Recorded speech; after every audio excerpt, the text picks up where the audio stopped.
কিয়ামত পর্যন্ত জামাত বর্তমান যে আদর্শের উপরে আছে, যে নীতির উপরে আছে, এই নীতি ও আদর্শের উপরে যদি থাকে, গোটা দুনিয়া সবাই ঐক্য করতে পারে, কিন্তু চরমনিওয়ালার কোন ঐক্য করবে না।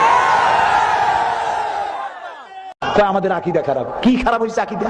আমার কোন নেতা আকীদা খারাপের কথা বলেছে?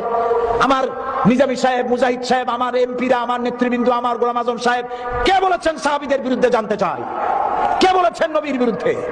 আপনারা বলেন জামাত ইসলামী কোন ইসলামী দল নয়।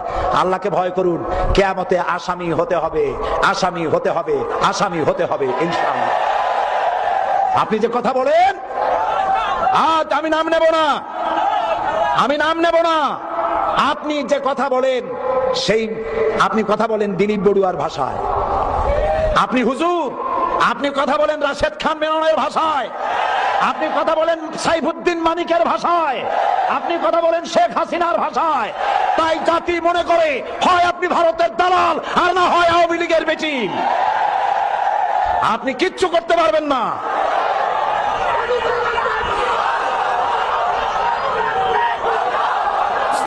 এরা জামাতের নেতৃত্বে ইসলামী দলগুলো, অন্যান্য দলগুলো আমরা একত্রিত হয়ে কাজ করছি বা আমরা জোটবদ্ধ হচ্ছি, এই ব্যাপারটা কিন্তু ওইভাবে আপনারা প্রচার করবেন না।